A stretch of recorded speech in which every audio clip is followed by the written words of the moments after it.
Hello and welcome to Real Estate in Real Time. I'm your host, Woody Zimmerman, here with Mark Skowalski of Remax Lakes. Welcome to the show. Here we are. Good morning. Here we are, and yeah, it is. We're post spring break. Yes, and snow. And yeah, I know. I know. I go to Florida. It's like 80 degrees. I'm walking around in shorts, like every day, all day long, and that's it. And then come back here and snow. And this week, my son had a doubleheader baseball game, and we were freezing. Chilly. I remember those soccer tournaments. Yes. This time of year when you'd be out there bundled up in blankets and stuff. Now, I'm not doing that now, but when the grandkids come up, I'm sure I'll be doing that again. You'll be doing it again. But, yeah. I know. It was miserable. Oh, what? Cold, damp, Yeah. and snow. Well, me and my wife were just like, why are we here? Because my son got injured in the first game, Oh, and so no. it was a doubleheader. So he got injured in the first game, so we sat through the whole second game. It's like, why are we here? Why are we here? Why are we here? But, you have to do it. So Well, we've had the cold. we've had the cold. We've had the cold, but we're getting, and we've been saying for a couple of weeks, we're getting into the spring selling season. Yeah, right. And we got warm hopefully- temperatures warm temperatures and it will happen. yeah, right. Well, and that's the thing. It's like when the weather breaks, Right. people tend to get outside Right. and do things and, freshen up their homes or whatever, Yeah. their landscape and spend money. I mean, it's Tax return Tax season, returns. people start getting their tax returns back and they're thinking, hey, I should buy a home. yeah, right. Right? Yep. And I mean, it all goes back to what's your why? Why are you buying a house? Mhm. Interest rates have bumped up. I mean, they crested 5% this week, which that is the first time in a long time we that haven't interest seen- rates have been up there. Yeah, we haven't seen those numbers for a very long time. It's been a while, and I was looking through some of our stuff, and when I bought in 2000, I was at 6%. Wow. I mean it's not terrible that it's No. 5%, No. but we've been at 3% for so long. Mm-hmm. And how much you can afford to buy with the difference between 3% and 5% is significant. Yeah. When it comes to monthly payment. Yeah. Right. So wanted to talk about getting ready to buy, and if Okay. you're thinking about buying a home, because again the weather changes and everything. Oh, I should buy a house. Yeah. It seems to be Right. some tips for buyers to get ready to do that. And the first is, and this is going to sound like a financial planning show, Okay. but the first is organize your finances. Mm-hmm. You need to know where you're at. Yeah. You truly do. You need to have a good idea of what your expenses are. What am I spending on monthly? Mm-hmm. Whether it's car payments, whether it's boat payments, whether it's four-wheelers, whether it's doctor's bills, all of those things need to go into, and it all falls back into a budget, right? You should have a budget of some kind set up. Right. And I would prefer that it be written if you're going to do it. Alan Alderfer, I'm sure, is listening there going, good job, Mark. That's Yeah. what you need to do. Yep. But the fact is, you really do need to have a good understanding of where your money goes. Yeah. What's coming in? What's going out? What's coming in and what's going out. And a lot of folks just don't, with a debit card, it's so easy. It is. Right? And not many people are carrying cash anymore. Mm-hmm. I mean, everything's on a debit card. So if it's on a debit card, it's easy for you to do.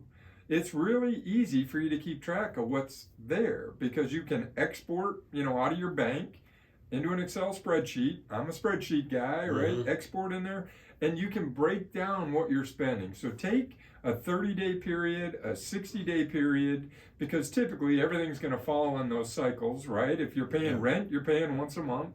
If you're paying utilities, it's once a month. Right. So if you go 30, 60 days, you'll get a good picture of what your expenses look like over a period of time. Mm-hmm. And keep track of that. How many times have I been to Starbucks? How many times did I buy lunch out? How many Right. times did we go out to dinner? All of those things. And I'm not saying you got to cut anything today, right now, but the first piece is knowing.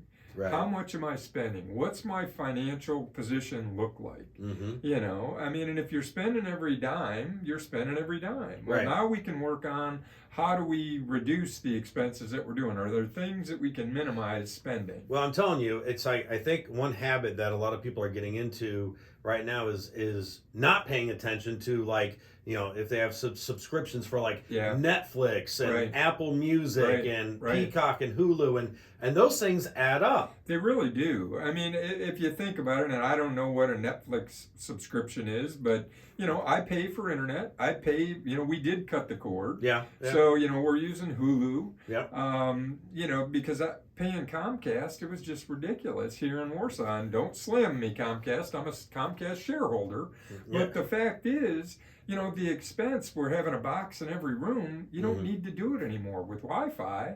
If you've got a smart TV, you can cut that Comcast cord. Yeah, right. Well, So, and the owners of Comcast would be NBC, and they have Peacock, so they that's understand. right. They get exactly. it. They're get it. figuring it out. Yeah. Absolutely. Yeah.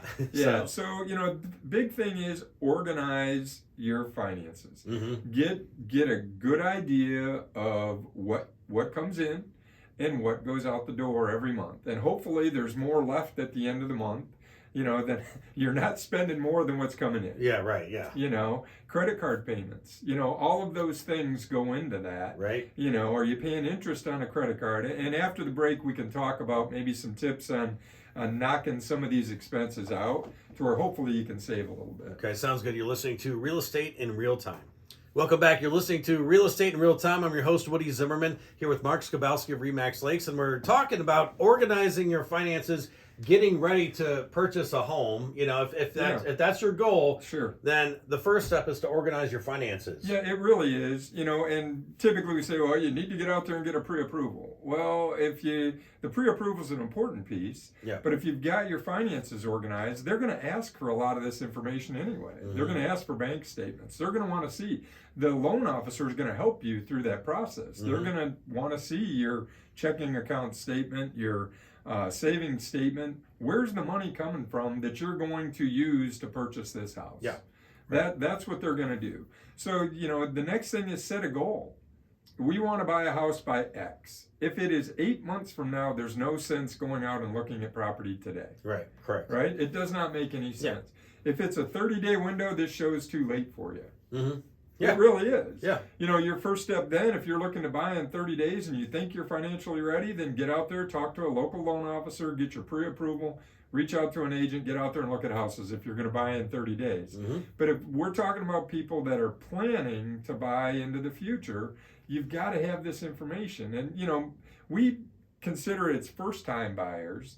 Not necessarily. If you haven't bought a house in 20 years, it's different today than it was 20 years ago. Agreed, yes. It just is. The market is different. The financing side is different.